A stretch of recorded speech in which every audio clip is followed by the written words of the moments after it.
Bismillahirrahmanirrahim. Assalamualaikum warahmatullahi wabarakatuh.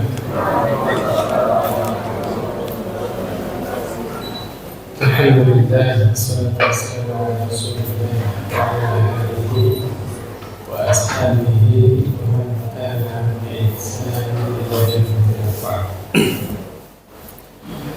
Sebelum kajian dimulai,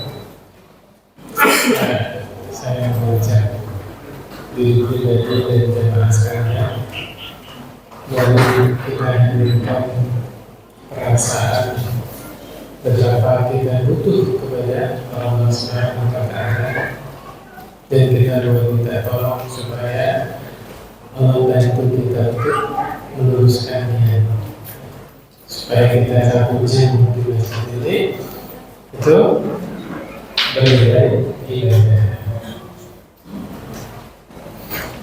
Kita lanjutkan pembacaan hadis dari kitab Riyadhus Shalihin. Kita masuk bab mimpi. Ya.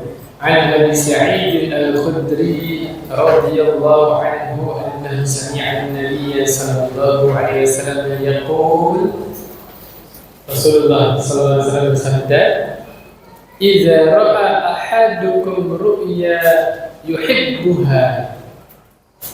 Apabila salah seorang di antara kalian melihat di dalam mimpinya sesuatu yang dia cintai, berarti mimpi apa itu, Pak? Mimpi bagus, mimpi baik. Ini bapak-bapak senangnya mimpi apa ini? Fa innama hiya min Allah Ta'ala. Mimpi yang indah, mimpi yang bagus itu adalah dari Allah.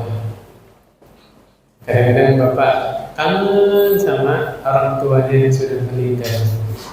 Ketemu tuh, pas di mimpi nggak kerasa itu mimpi. Seneng nggak Pak ketemu ibunya lagi, ketemu ayahnya lagi? Seneng ya? Itu dari Allah. Falyahmadillah 'alaiha. Maka ucapkan alhamdulillah. Orang tua yang sudah meninggal kita nggak bisa ketemu lagi di alam nyata ini. Tapi kadang-kadang Allah mengizinkan kita ketemu di mana? Di alam mimpi. Ada yang lebih indah lagi dari itu, Pak, ketemu Rasulullah sallallahu alaihi wasallam. Ya. Kata Nabi, "Falyudis biha." Ya, falyuhaddis biha. Boleh ceritakan mimpi baik tadi. Dicerita baik boleh nggak diceritain apa? Mimpi baik boleh diceritakan? Boleh. Mungkin bapak mimpi umroh, di dalam mimpi itu bapak tawaf, sa'i, labbaik Allahumma labbaik, ya Allah senangnya entah. Ini apa ya? Pas bangun ya.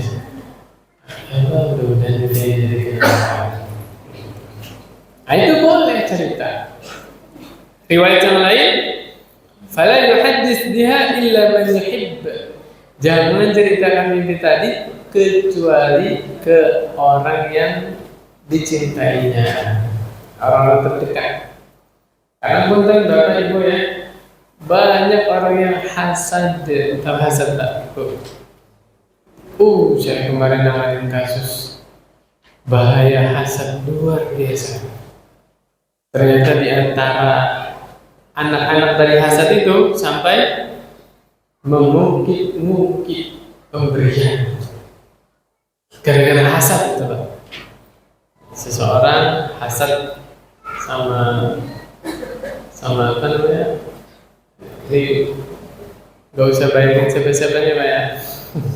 Pokoknya saya kemarin nanganin kasus saja. Jadi anak ini kerja di tempat kerja itu ada temennya juga kerja, teman anaknya seangkatan.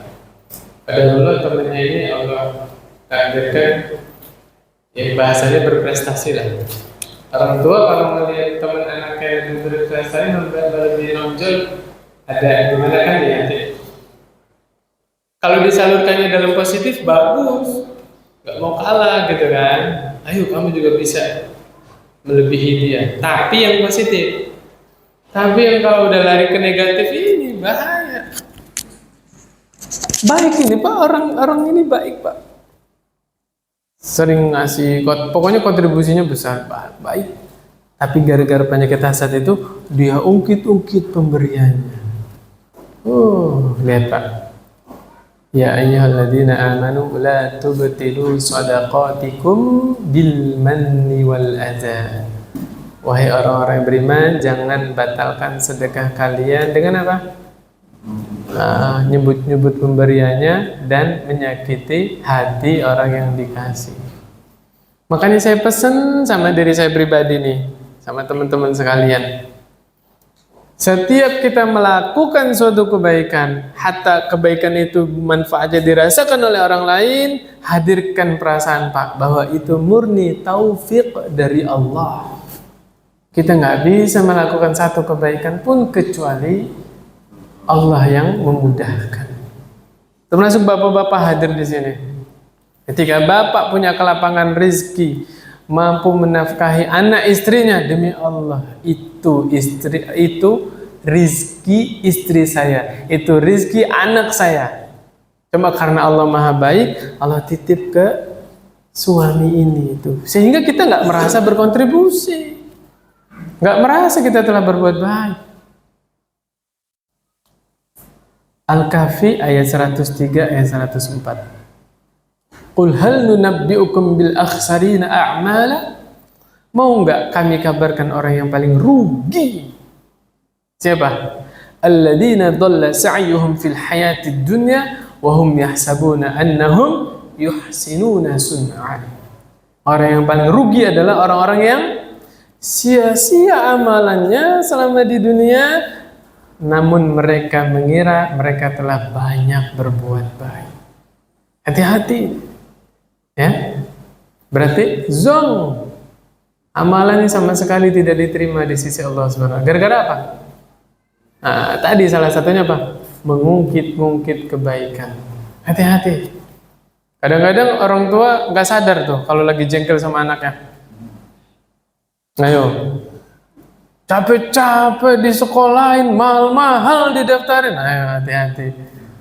Sakit nggak hati anaknya digituin? Kamu nggak mikir kuliah itu mahal. Sakit nggak anaknya digituin?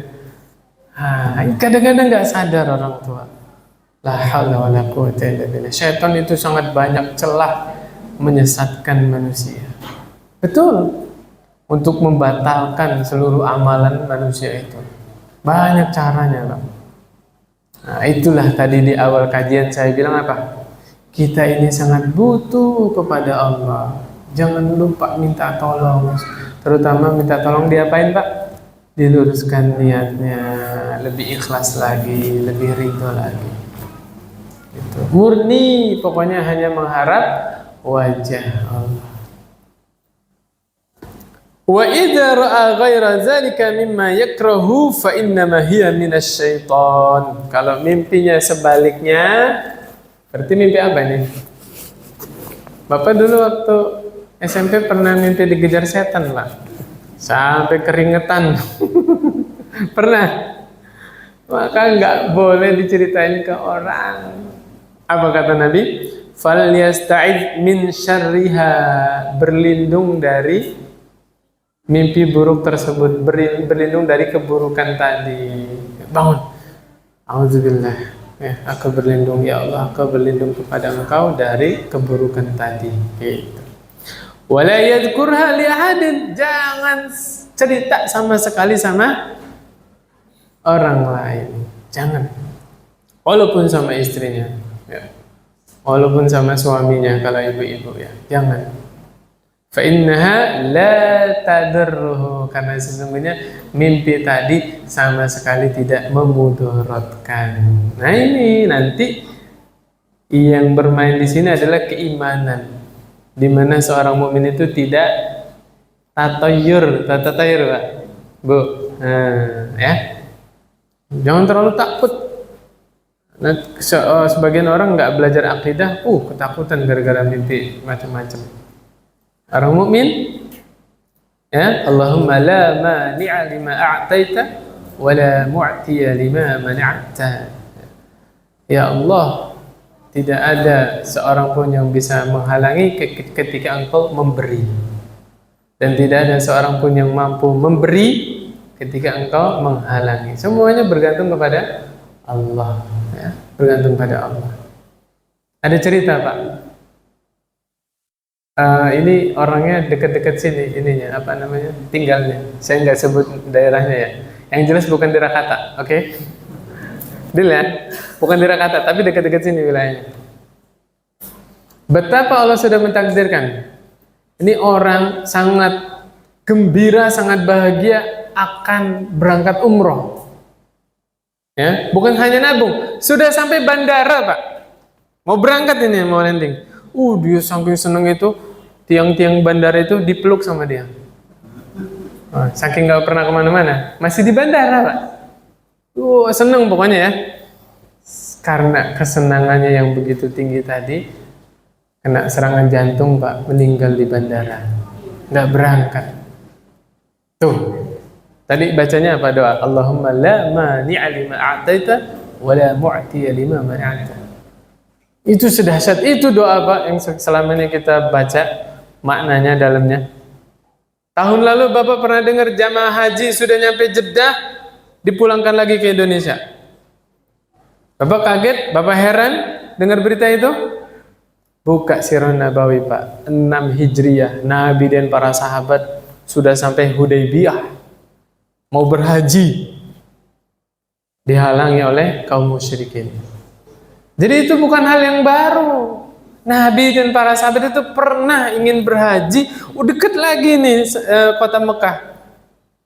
Karena Allah takdirkan hajinya bukan tahun itu, nggak jadi haji. Masih ingat cerita itu, Pak, Bu? Nabi setuju sama yang diajukan oleh Abu Sufyan kan, sahabat yang lain sok. Ya gimana enggak? Perjalanan Madinah ke Makkah itu jauh, Pak, berhari-hari. Sekarang mah Bapak naik bus 6 jam doang, naik kereta 2 jam doang, ya kan? Dulu berhari-hari, Pak. Dan penduduk Madinah itu bawa sembelihannya dari Madinahnya, bayangin. Terus nggak jadi ke Mekah, Mekah di depan mata, bahasanya ke situ kan. Nabi perintahkan, sembelih hewan sembelihan kalian. Gak ada satu sahabat pun yang bergerak. Sedih gak Nabi begitu? Nyuruh sesuatu gak dikerjain sama ribuan sahabat. Gak ada yang bergerak sama sekali. Sedih hati Nabi. Masuk tenda. Di situ ada siapa, Pak? Ummu Salamah. Cerdas Ummu Salamah. Bapak-bapak, ibu-ibu kalau dengar cerita bagaimana Ummu Salamah nikah sama Nabi, semangat itu baca doa itu. Ceritanya satu-satu, Pak, ya. Numpuk-numpuk nanti. Curhat Nabi ke Ummu Salamah. Tuh, gak apa-apa suami curhat sama istri. Malah kadang-kadang istrinya heran. Kalau dengar sesuatu tentang suaminya, dengarnya dari orang lain. Kok suami saya gak cerita sama saya? Kenapa saya gak dianggap? Ya kan? Tanya sama ibu-ibu tuh. Ada ibu-ibunya hadir. Cerita, Pak, sama istrinya, nggak apa-apa, ya, saling bercerita. Apa jawab Ummu Salamah? Wahai Rasulullah, engkau keluar dari tenda, engkau ambil hewanmu, engkau sembelih, gak usah ngomong sepatah kata pun. Masya Allah, luar biasa, Pak. Padahal saran dari siapa ini? Istri. Nabi jauh dari sifat sombong, Pak. Terima saran dari istrinya. Beliau keluar, ambil hewan sembelihannya, bismillahi Allahu Akbar, Allahumma taqabbal hadza min Muhammadin wa ahli. Bismillahi Allahu Akbar. Itu ribuan sahabat rebutan nyari golok, Pak. Pengen dulu-duluan nyembelih hewan sembelihannya. Nah, ini salah satu fikih. Kalau omongan kita udah nggak didengar, Pak, langsung bertindak, langsung berbuat. Itu. Paham tuh? Paham. Saya tadi janji cerita Ummu Salamah ya. Jadi Ummu Salamah itu dulu istrinya Abu Salamah, Pak. Ummu Salamah istrinya siapa? Abu Salamah. Abu Salamah itu sosok suami yang sangat ideal. Gimana nggak ideal? Ketika Abu Salamah meninggal, Ummu Salamah cerita di hadis. Saya pernah dengar hadis, Nabi bilang begini, Sallallahu Alaihi Wasallam, siapa yang ditimpa musibah, kemudian dia baca doa inna lillahi wa inna ilaihi raji'un, Allahumma ajurni fi musibati wa akhlif li khairan minha, maka Allah akan gantikan sesuatu yang lebih baik daripada musibah yang menimpa itu. Dia mikir, satu kota Madinah, siapa laki-laki yang lebih baik daripada Abu Salamah? Dia nggak kegeeran, nggak berekspektasi bakal nikah sama Rasul, enggak. Rasul sudah punya istri, Abu Bakar, Umar, Utsman, Ali udah pada punya istri kan, nggak ekspektasi macam-macam. Cuma dia mikir, siapa laki-laki yang lebih baik daripada Abu Salamah? Pasti di kepala perempuan kan mau nikahnya sama yang bujangan, bener? Tapi dia beriman terhadap hadis Nabi tadi, dia baca. Inna lillahi wa inna ilaihi raji'un, Allahumma ajurni fi musibati wa akhlif li khair. Akhirnya siapa yang Allah kasih? Rasulullah sallallahu alaihi wasallam. Itu dia sampaikan hadis itu. Ternyata Allah menggantikan Abu Salamah dengan siapa? Rasulullah sallallahu alaihi wasallam. Subhanallah, luar biasa. Para sahabat itu suami-suami yang ideal, Pak. Bapak masih ingat Ummu Darda? Itu pas Abu Darda meninggal, sahabat-sahabat yang lain datang, ya, kalau masa iddahmu sudah habis kabari saya ya. Itu bukan satu dua orang, banyak sahabat yang melamar Ummu Darda. Kalau zaman dulu waktu muda kan, kutunggu jandamu, Allahu Akbar. Nah itu ternyata terjadi sama Ummu Darda, Pak. Banyak yang ngincer Ummu Darda. Tapi Ummu Darda sampai meninggal tidak mau menikah. Gara-gara apa? Dengar hadis bahwa perempuan itu di surga akan dinikahkan dengan suami terakhir dia. Dan dia begitu besar kecintaannya kepada Abu Darda. Berarti Abu Darda ini model suami yang kayak bagaimana kan? Sampai di surga itu Ummu Darda maunya sama siapa? Sama Abu Darda saja. Gak mau nikah lagi dia. Subhanallah. Nah, berarti kan model-model sahabat itu memang paling baik memperlakukan istrinya. Sebagaimana hadis Nabi, khairukum li ahli. Orang terbaik di antara kalian adalah orang yang paling baik memperlakukan istrinya. Itu model para sahabat seperti itu. Ya. Bukan meratukan istri, Pak, bukan. Gak ada itu hadis istri harus dijadikan ratu di rumah, gak ada. Tapi lihat Nabi ketika Aisyah ketika ditanya sama sahabat, Nabi itu kalau di rumah ngapain sih? Tahu nggak Aisyah jawab apa? Iya, kalau bajunya sobek dijahit sendiri, sandalnya putus dijahit, nyuci piring, ya. Pekerjaan rumah itu dipegang sama Nabi, Pak. Tapi dengar azan langsung ditinggalkan. Beliau wudu, beliau ke masjid. Itu Aisyah yang cerita, Pak, Bu. Bapak juga sudah begitu, ya kan? Bapak kan nggak sempat ngucek baju, istrinya dibeliin mesin cuci, bener nggak? Bapak nggak sempat masak nasi, dibeliin Magicom, iya nggak sih? Cuman beda cara aja, beda cara. Bapak nggak sempat ngepel, beliin alat pel-pelan. Nggak usah meres-meres kan, tinggal digitu-gituin banget. Indah, Pak. Keluarga itu kalau saling pengertian indah. Ya. Kalau bapak pulang kerja nyampe rumah, istrinya megang HP, itu baru setengah menit, Pak. Dari rumah di dapur itu. Nah, ini kadang-kadang kan bertengkar gara-gara apa? Salah paham, ya, salah paham. Ya sama, Sony juga baru pulang langsung geletak di kasur. Ya saling memahami, saling memahami. Ngapain bahas rumah tangga? Ini bahas mimpi ini tadi. Mimpi apa tadi? Oke, lanjut. Kata Nabi SAW, ar-ru'ya sholihah, ya. Wa fi riwayatin ar-ru'ya al-hasanah min Allah. Mimpi yang baik, ya. Sholihah sama hasanah sama, Pak, ya. Artinya baik. Ada bid'ah hasanah, Pak. Bid'ah sholihah ada, Pak. Kan mu'annas ya, bid'atun mu'annas, solihatun juga mu'annas ya. Mimpi yang baik adalah dari Allah. Wal hulmu minasyaiton. Adapun mimpi yang tidak baik, mimpi yang buruk dari mana? Dari syaitan. Faman ra'a syai'an yakrahuhu falyanfus an shimalihi salasan.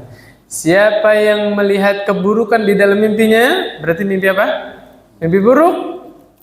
Dia bangun, hendaknya dia meludah ke kiri. Meludahnya biasa aja, Pak. Gitu tuh. Jangan bangun. Itu bukan ngeludah itu. Bongdak gitu. Meludah biasa ya? Gitu aja ya. Namanya wal yata'awwadz minasyaiton fa innaha la tadur. Habis meludah 3 kali, ngapain, Pak?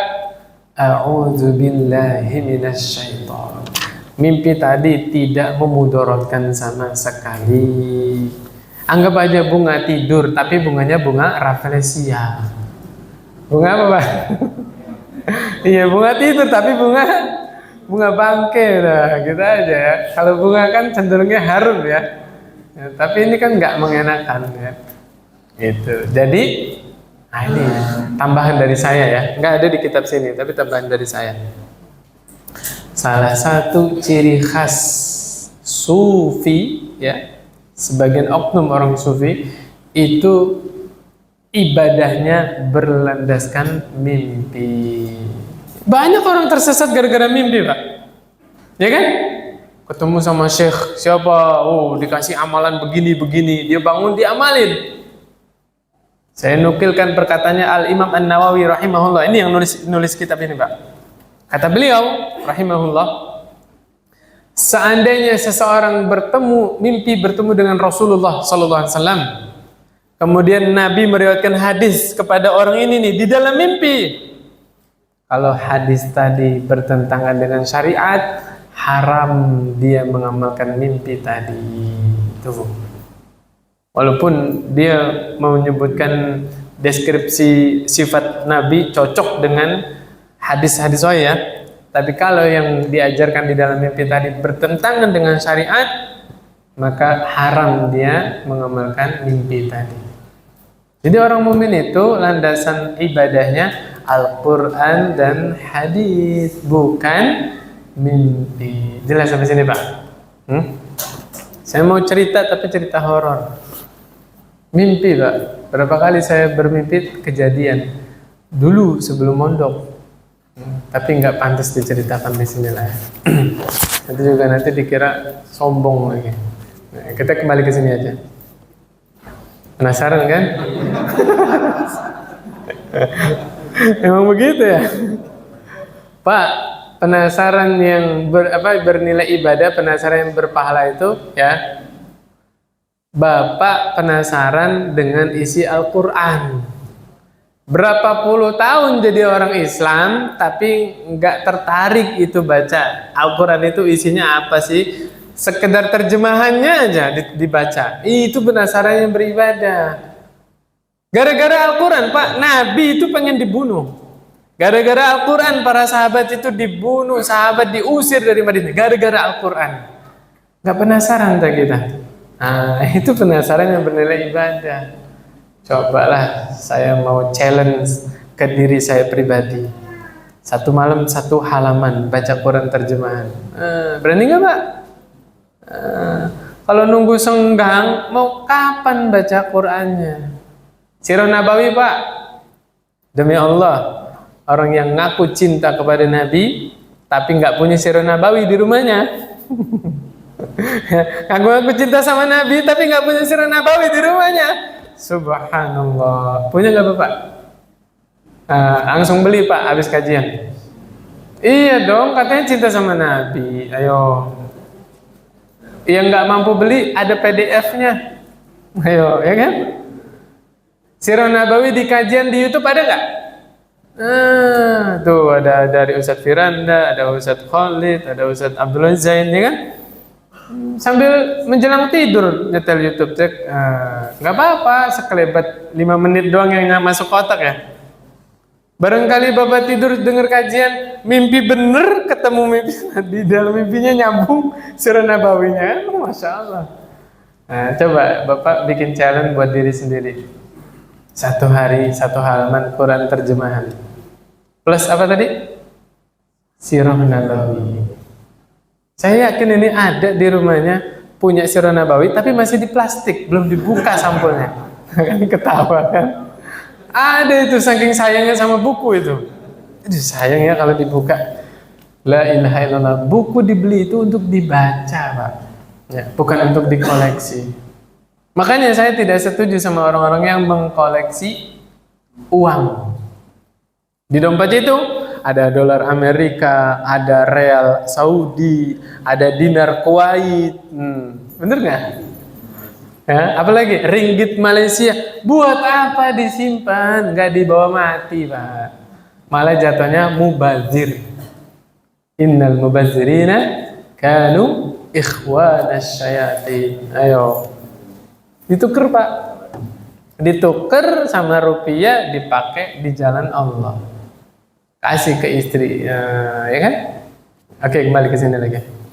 Kemudian berikutnya, inna min a'zamil fira an yadda'iya ar-rajulu ila ghairi abi wa an yuriya 'ainahu ma lam tara aw yaqulu ala Rasulillah sallallahu alaihi wasallam ma lam yaqul. Ada dosa besar, Pak. Sebesar-besar dusta yang pertama, menisbatkan seseorang kepada yang bukan bapaknya. Hati-hati nih. Saya bukan lagi ngebahas nasab keturunan Nabi ya. Itu mah bukan bidang saya. Pokoknya salah satu dosa besar adalah apa tadi, Pak? Seseorang menisbatkan dirinya kepada yang bukan ayahnya. Nggak boleh, Pak. Itu dosa besar. Yang kedua, yaitu seseorang yang ngaku-ngaku mimpi, melihat sesuatu di dalam mimpinya, padahal dia tidak melihatnya. Ini biasanya orang yang udah terjangkit hatinya, sakit apa, Pak? Cinta popularitas, pengen dielu-elukan. Kenapa sih, Pak? Ada orang yang mau dielu-elukan. Kenapa nggak digue-guein aja? Senengnya dielu-elukan ya. Nah, ini penyakit ini, Pak, penyakit. Ya. Saya tanya, Pak, ada nggak orang yang cerita ngaku-ngaku dia bisa melihat apa, Pak? Nah, makhluk halus. Saya tanya, Pak, biar apa dia cerita kayak gitu? Biar dianggap hebat kan? Biar dianggap istimewa, lain sama orang yang lain, ya nggak? Nah, jangan, Pak. Itu penyakit hati, penyakit hati. Yang sehat itu ya kita normal hidup sama masyarakat, ya saya juga orang biasa sama-sama hamba Allah, ya kan? Yang istimewa itu Bapak banyak berbuat kebaikan tapi berusaha disembunyikan. Oh, mantap itu. Saya kenal orang-orang baik tapi dia pengennya di belakang layar. Saya kenal, Pak. Ya, pelopor, perintis dakwah sunnah di Cilegon ini banyak, Pak, tapi dia nggak mau tampil di depan umum. Ada banyak, Pak. Mainnya di belakang layar. Banyak. Nah, itulah orang-orang yang menjaga hatinya, ya, subhanallah. Kalau saya kan sebaliknya, malah front line. Astagfirullah, ya Allah, jagalah hati ini ya. Yang paling depan kan, itu paling rapuh hatinya itu. Nah, makanya jangan lupa selalu minta tolong kepada Allah Subhanahu wa Ta'ala. Yang ketiga, Pak, ini saya bersaksi ini dosa yang paling besar, yaitu berdusta atas nama Nabi. Berdusta atas nama Nabi, ya, menyampaikan hadis-hadis palsu. Ini hati-hati nih, terutama para dai, ya, para ustadz, hati-hati dalam menyampaikan hadis. Makanya saya mohon maaf punten, kemarin saya sampaikan apa? Salah satu hadis yang lemah, yaitu orang yang setelah subuh zikir pagi sampai matahari tinggi, kemudian dia sholat 2 rakaat sholat subuh. Pahalanya berapa, Pak? seperti haji umroh sempurna. Oh, itu kan. Ya mohon maaf saya sampaikan di sini. Itu hadisnya lemah, Pak. Yang jangan salah paham juga. Yang lemah itu yang ada pahala haji umrohnya itu loh. Itu yang lemah. Tapi kegiatan ba'da subuh berzikir itu ada sunnahnya. Mau silakan dikerjakan. Kita nggak usah jauh-jauh Pak memotivasi kita berzikir. Udah lewat semester 1 saya sampaikan di sini Riyadhus Shalihin semester 1. Ucapan subhanallah itu memenuhi mizan, tamlaul mizan. Penuh itu Pak di timbangan, Bapak bilang subhanallah. Subhanallah walhamdulillah memenuhi antara langit dan bumi. Itu udah cukup memotivasi kita menjadi orang yang banyak berzikir. Kita bilang subhanallah, itu timbangan di padang mahsyar itu bisa penuh Pak. Penuh dengan kebaikan, berat. Tapi kalau Bapak tambah subhanallah walhamdulillah, itu kebaikan itu penuh antara langit dan bumi. Nabi yang bilang. Ini enggak butuh kita hadis-hadis yang lemah, apalagi yang palsu. Terus gara-gara saya sampaikan lemah, besok Bapak nggak zikir setelah subuh. Nah, itulah ujian keimanan kita. Selama ini kita imannya lillahi ta'ala atau gimana? Ya, paham maksud saya Pak. Itu ujiannya begitu. Sama kemarin juga termotivasi kalau malam Jumat baca surah Al-Kahfi. Ya kan? Nah, saya lebih condong ke pendapat baca surah Al-Kahfi itu disunahkan hari apa aja. Jadi nggak mesti Jumat, nggak mesti hari Jumat, nggak mesti malam Jumat. Malah ini lebih fleksibel. Bapak-bapak yang nggak sempat baca Al-Kahfi di hari Jumat, malam Jumat bisa di hari berikutnya. Mungkin hari Jumat cuman sempat 2 lembar, ya udah lanjutin hari berikutnya, ya kan? Sesimpel itu Pak. Itu. Tapi nggak usah diperuncing, nggak usah. Ya, masalah fikih kan biasa ya. Apa namanya? Ulama satu melemahkan, ulama satu lagi menguatkan dan seterusnya. Tapi ini saya sampaikan, ini hadis riwayat Bukhari Pak. Salah satu dosa besar adalah berdusta atas nama Nabi Muhammad sallallahu alaihi wasallam. Mau saya sampaikan di sini hadis palsu, Pak? Hah? Mau? Biasanya Rabiul Awal. Wah, kalau Rabiul Awal ada beberapa ustadz lah ya. Ketika menyampaikan ceramah di perayaan tersebut dia bilang begini. Qala Rasulullah SAW, man azzama maulidi faqad halat syafaati. Siapa yang mengagungkan maulidku, mengadakan perayaan, mengagungkan, dia halal dapat syafaatku di hari kiamat. Subhanallah. La ilaha illallah. Saya tanya hadis ini sampai nggak ke Abu Bakar? Hah? Terus kenapa para sahabat nggak ada yang merayakan sama sekali salah satu dari mereka? Paham maksud saya Pak? Ini kalau ada orang-orang filsafat komentar di komentarnya itu, Boyo kalau berbohong yang masuk akal. Paham nggak maksud saya? Ya kan? Nah itu salah satu, itu hadis palsu Pak. Ya? Apalagi hadis yang ini yang tidak sah disandarkan kepada Nabi. Membagi Ramadan menjadi 3. 10 pertama malam ampunan, 10 kedua malam rahmat, 10 terakhir itqum minan nar, pembebasan dari neraka. Sering dengar kan Bapak kalau bulan Ramadan? Mohon maaf Pak, ini tidak sah disandarkan kepada Nabi. Yang benar, ampunan Allah setiap saat Allah berikan kepada seluruh hambanya. Ayo, yang sahih apa yang palsu? Lebih dahsyat yang sahih kan? Rahmat Allah setiap saat Allah turunkan kepada hamba-hambanya. Ya, kenapa kita membatasi ampunan Allah cuma 10 hari, rahmat Allah cuma 10 malam ya, cuma 10 malam ya kan?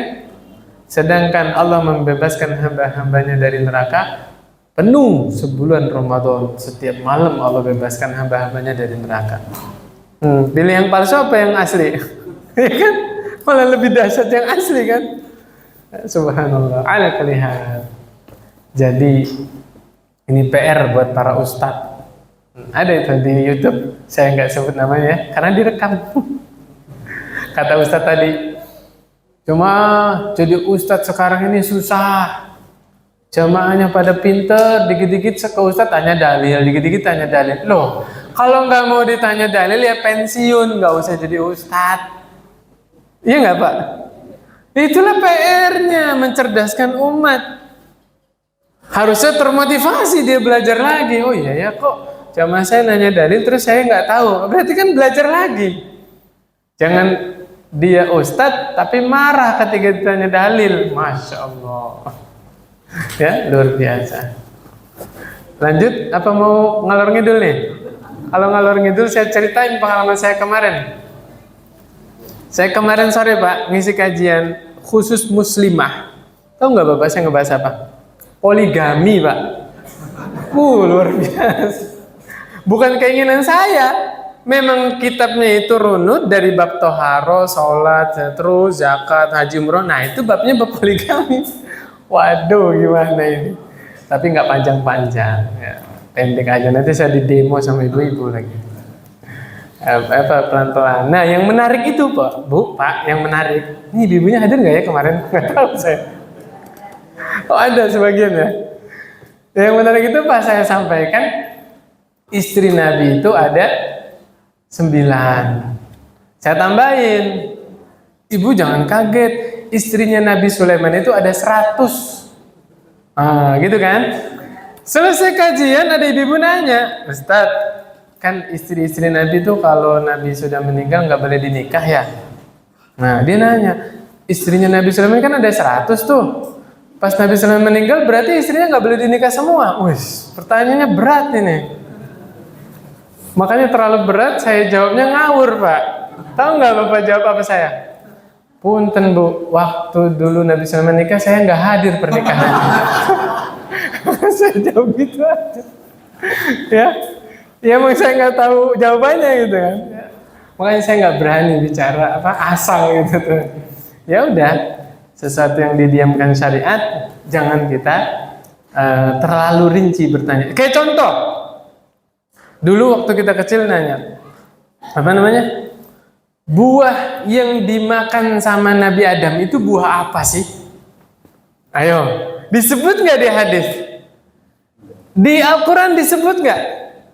Nah, kalau nggak disebut artinya ya kita tahu nama buahnya tidak menambah keimanan. Kita nggak tahu nama buahnya juga tidak mengurangi keimanan. Paham Pak, Bu? Dan jangan salah paham, buah khuldi, al-khuldi itu yang namanya itu syaiton, Bu, Pak. Jadi Adam digoda sama iblis, ya sama syaiton, nggak mempan. Pergilah ke Hawa, dibohongin. Hawa, Allah itu melarang kalian berdua makan buah ini adalah supaya kalian tidak hidup kekal di surga sebagaimana malaikat. Di surah Taha itu kan disebut syajaratul khuldi, pohon khuldi. Khuldi itu Bu, Pak, bahasa Arab artinya keabadian. Pohon keabadian ya, syajaratul khuldi. Nah, kita jangan latah ikut-ikutan syaitan. Jadi yang menamai syajaratul khuldi siapa tadi? Syaitan. Hawa digituin, terprovokasi. Akhirnya ngajak suaminya makan buah tadi, ya, buah tersebut tadi. Makan, dua-duanya telanjang. Itulah pertama kali mereka melihat aurat mereka berdua. Kemudian diturunkan, dikeluarkan dari surga. Itu jawaban kenapa bapak nanya ke istrinya mau makan apa, bingung dia. Gara-gara nyaranin makan buah tadi, suaminya diusir dari surga. Ya bercanda, jangan dianggap serius. Ya, subhanallah. Sampai sini jelas Pak ya? Oke, kembali aja ke topik lah. Yang berikutnya, keutamaan salam dan perintah untuk menyebarkannya. Surah An-Nur ayat 27 Pak. Allah Subhanahu wa taala berfirman, Ya ayyuhalladzina amanu la tadkhulu buyutan ghayra buyutikum hatta tasta'nisu wa tusallimu ala ahliha. Wahai orang-orang yang beriman, jangan kalian masuk rumah orang lain kecuali kalian minta izin. dan diizinkan. Kemudian kalian salam. Nah, ada dua fikih nih, Bu, Pak. Jadi sampai Allah ajarin adab, Pak. Adab masuk rumah, siapa yang ngajarin? Allah. Diabadikan di dalam Al-Quran. Yang pertama apa tadi, Pak, Bu? Izin. Yang kedua, salam. Berarti kalau kita bertamu, Assalamualaikum, nggak ada jawaban, boleh ngetuk lagi? Boleh. Assalamualaikum, masih boleh ngetuk lagi? Sampai 3 kali. Assalamualaikum, nggak ada jawaban, pergi, Pak. Jangan, oh ini mobilnya ada ini di dalam ini. La ilaha illallah. Kan sebagian orang kayak gitu kan. Dilihat, wah ini sandalnya ada ini. Astagfirullahaladzim. Bapak Ibu ya, kita kalau pingin berkunjung ke rumah orang ya, berhak yang punya rumah itu tidak mengizinkan kita masuk. Ada haknya. Kita juga harus paham. Kadang-kadang orang tidak siap dikunjungi, benar nggak? Rumah lagi berantakan, benar nggak? Biasanya nih pengantin baru, ada sesuatu yang nanggung dikerjakan. Nah, itu paham lah ya, insya Allah ya. Kita harus pengertian. Atau mungkin si ibu lagi di dapur. Dapur kan biasa kan pojok ya. Di dapur itu kan berisik lagi, masak, keran nyala segala macam. Nggak kedengeran kan? Sekarang sudah ada gadget, Bu, Pak. Kan kalau mau ke rumah bisa ya. Ibu, punten jam segini saya mau ke rumah ibu, ada perlu. Boleh enggak saya datang? Itu saya sampaikan kemarin ini di Taman Krakatau. Pengajian pranikah ya, sebelum pernikahan. Saya bilang begitu. Ibu WA. Punten ibu, habis asar saya mau ke rumah ibu, boleh enggak saya ke rumah ibu? Tahu enggak ibu itu nyeplos? Enggak boleh. Ada ibu-ibu itu nyeplos. Ya udah, kalau nggak boleh gitu. Jadi jangan maksa. Izinnya berapa kali tadi, Pak?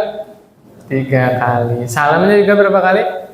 3 kali. Cuman saya agak heran nih sama temen-temen yang rumahnya besar, jarak antara pintu gerbang sama terasnya juga jauh, tapi nggak dikasih bel. Nah, ini bingung ini saya. Kan nggak semua orang punya HP, Pak ya. Nah, ini mohon maaf ini, masukan aja, sekedar masukan.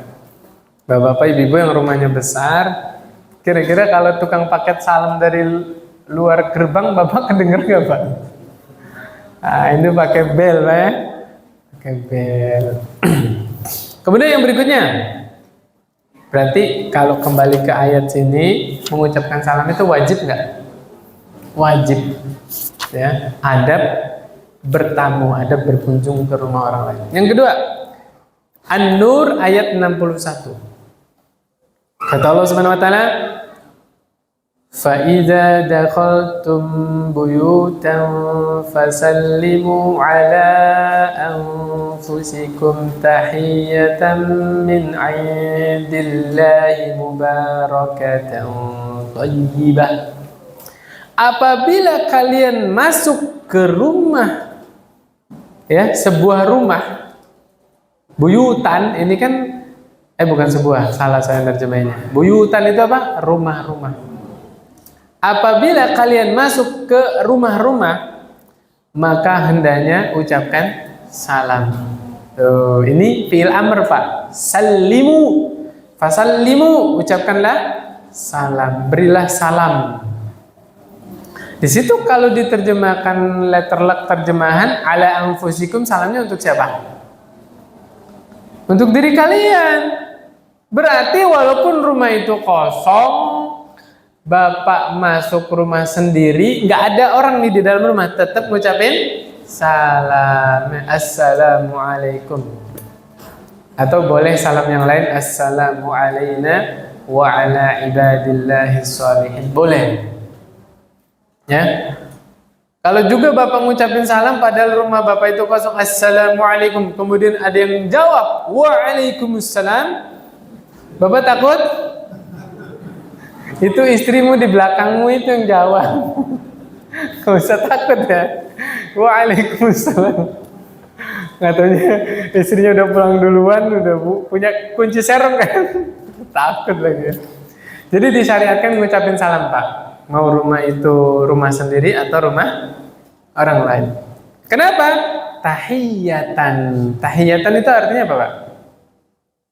Hah? Penghormatan. Tasyahud, tahiyat itu kita memberi penghormatan kepada Allah. Kemudian surah An-Nisa ini fikih membalas salam. Kalau tadi fikih apa Pak? Dianjurkan mengucapkan salam ketika masuk rumah apapun. Mau rumah sendiri, mau rumah orang lain. Kalau masuk masjid, masjid rumah bukan? Hah? Rumah Allah kan? Gimana tahiyatnya? Tahiyatul masjid. Nah, itu bedanya Pak.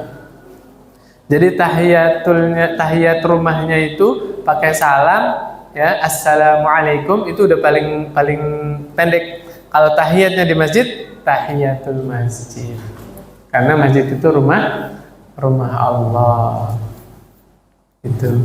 Surah An-Nisa Pak, fikih membalas salam.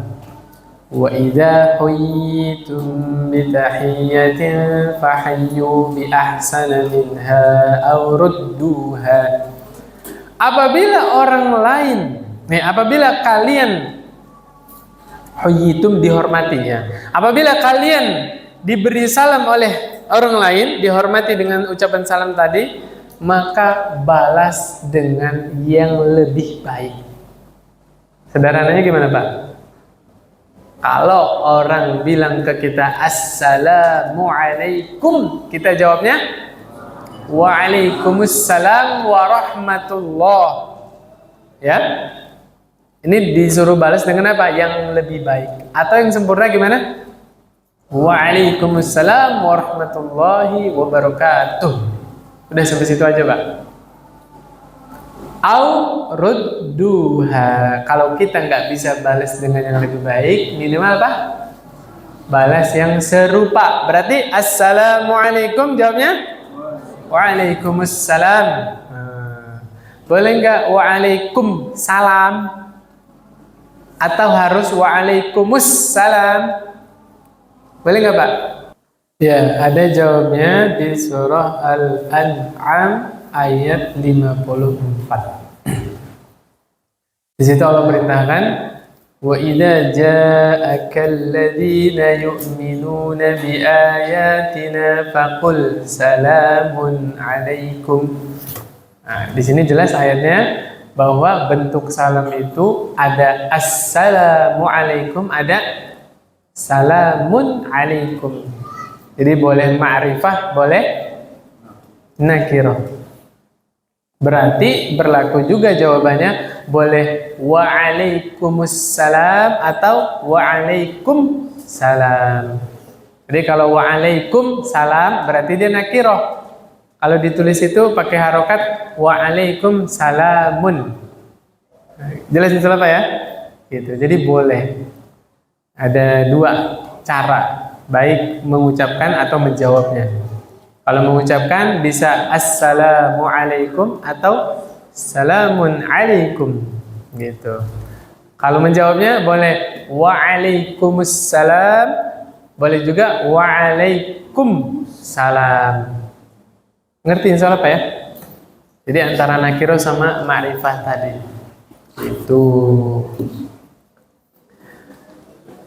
Kemudian yang berikutnya ada contoh dari salaf kita.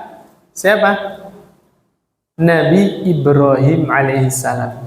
Ketika dikunjungi tamu-tamu yang gharib, tamu asing. Surah Az-Zariyat Pak. Az-Zariyat dari ayat 24 dari ayat 24. Cerita sedikit lah ya. Nanti pekan depan kita masih bahas tentang salam, insyaallah. Jadi di masa Nabi Ibrahim alaihissalam datanglah malaikat-malaikat utusan Allah. Nabi Ibrahim nggak tahu kalau itu malaikat. Oke? Hal ataka haditsu dhaifi Ibrahim al-mukramin. Sudahkah sampai kepadamu berita tentang tamu-tamunya Nabi Ibrahim? Tuh, tamu, yaitu yang dimuliakan, tamu-tamu yang mulia. Izdakhalu alaihi faqalu salama. Tuh, pakai nakirah juga. Ya. Ketika akan masuk ke rumahnya Nabi Ibrahim, tamu-tamu tadi bilang apa? Salamun alaikum. Ya. Kemudian qala salam. Kalau dibalas sama Nabi Ibrahim, salamun qaumun munkarun. Munkarun itu artinya orang-orang yang asing, ya. Baru pertama kita ketemu nih, gitu loh maksudnya, ya. Maka dilihat apa yang Nabi Ibrahim lakukan setelah membalas salam dari tamu-tamunya tadi. Mana tadi? Faragha ila ahli faja'a bi'ijlin samin. Nabi Ibrahim mempersilakan masuk tamunya, suruh nunggu di ruang tamu. Nabi Ibrahim ngapain? Ke belakang rumahnya nyembelih sapi yang masih anak-anak. Dagingnya empuk kan? Anak-anak yang anak sapi. Anak sapi dagingnya empuk kan? Begitulah beliau memuliakan tamu. Masya Allah. Padahal orang asing. Nabi Ibrahim nggak pernah ngelihat orang ini. Tapi Nabi Ibrahim berinisiatif ingin memuliakan tamu. Man kana yu'minu billahi wal yawmil akhir falyukrim dhaifah. Siapa yang beriman kepada Allah dan hari akhir, maka muliakan tamu. Memuliakan tamu itu sunnah, Pak. Ayo evaluasi masing-masing dari kita. Termasuk saya yang ngomong. Pernah nggak ada tamu datang ke rumah kita, terus bapak ke dapur nyembelih ayam? Ayo. Jangan kambing, ayam aja berat. Bener? Bikin minum aja, ditanya, jenengan mau minum apa? Waduh, itu kadang-kadang malu-malu, Pak. Gak usah, Pak, gak usah, sebentar doang. Padahal mau ngobrol 1 jam itu, Pak. Tapi karena dia pemalu kan, gak usah. Sebentar. Beneran gak dibikinin? Ya Allah, haus dia, kasihan ya. Astagfirullah. Nabi Ibrahim ngapain, Pak? Masak sapi panggang. Faqarrabahu ilaihim qala ala ta'kulun. Itu sapi udah mateng, menggugah selera. Bapak pernah ngelihat sapi guling? Biasanya ngelihat kambing guling kan? Ini sapi guling pernah ngelihat? Di nampan yang besar itu. Bagaimana kalau dihidangkan ke kita itu? Wah, ada rebutan itu. Ini ketika dihidangkan, ya, tamu-tamu tadi ada 3 orang itu nggak mau menyentuh sama sekali. Fa'aujasa minhum khifah. Nabi Ibrahim seketika itu ketakutan. Loh, ini manusia bukan? Karena yang manusia normal ngelihat hidangan lezat itu langsung, ini boleh dimakan ini, kan gitu ya. Ini nggak nyentuh sama sekali. Dia curiga, ini manusia bukan? Nabi Ibrahim ketakutan. Nah, ini takut yang boleh, Pak. Ya, takut yang boleh. Bapak takut sama begal nggak? Nggak dosa. Takut sama maling, takut sama rampok, takut nggak, Pak? Itu takut yang normal, nggak dosa. Nabi Ibrahim juga takut ketika ada tamu asing, terus kemudian nggak menyentuh makanannya tadi. Ya, subhanallah. Maka kata tamu tadi, la takhaf, ya, la takhaf, wabasyaruhu bighulamin alim. Ternyata tamu tadi datang untuk membawa kabar gembira. Ghulamin alim, siapa ini, Pak? Nabi Ishak. Kalau Nabi Ismail itu nanti ghulamin halim, pakai ha, Pak. Halim apa artinya halim? Santun, ya. Kalau Nabi Ishak gelarnya alim, ya, yang cerdas, yang berilmu, pengetahuannya luas, ya. Tapi kalau Ishak gelarnya apa tadi? Halim. Halim itu yang santun, penyantun, lembut. Makanya ketika Nabi Ibrahim mimpi menyembelih Nabi Ismail, ya. Ya bunayya Inni araka fil manam azbahuka. Aku melihat di dalam mimpiku aku menyembelih dirimu. Ini sebenarnya mimpi buruk apa mimpi baik, Pak? Nah, kalau untuk Nabi beda, Pak. Mimpinya Nabi itu wahyu. Oke? Kalau Bapak mimpi nyekek anaknya, itu dari syaitan, karena Bapak bukan Nabi. Paham, Pak ya? Makanya ada yang nanya dulu, Umar itu ketika anaknya menikah, kemudian habis nikah itu pengantin baru nggak ngeliat anaknya di masjid, Pak.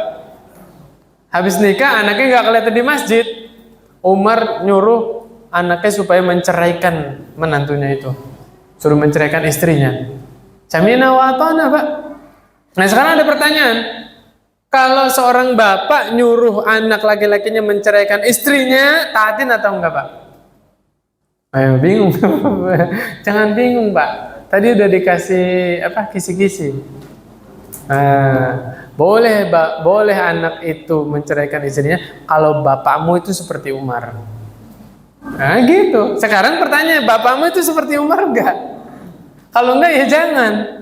Kasihan istri itu, Pak, ketika ridho dinikahi oleh seorang suami, dia mengorbankan itu banyak yang dikorbankan, Pak. Nah, ini bahas rumah tangga lagi boleh, Pak? Nanti saya disuruh ngisi parenting lagi. Iya, besok saya ngisi parenting di BPI, Pak. Ini, Pak, seorang istri sudah bersedia. Wah, tanggung. Gimana nih, Pak? Pekan depan aja, Pak ya. Diingetin saya pekan depan, nanti sebelum bahas salam, kita bahas sedikit tema seorang istri itu, dia mau menjadi istrimu, banyak yang dia korbankan. Nah, nanti kita bahas insyaallah. Ya. Subhanakallahumma wa bihamdik, asyhadu an la ilaha illa anta, astaghfiruka wa atubu ilaik. Assalamualaikum warahmatullahi wabarakatuh.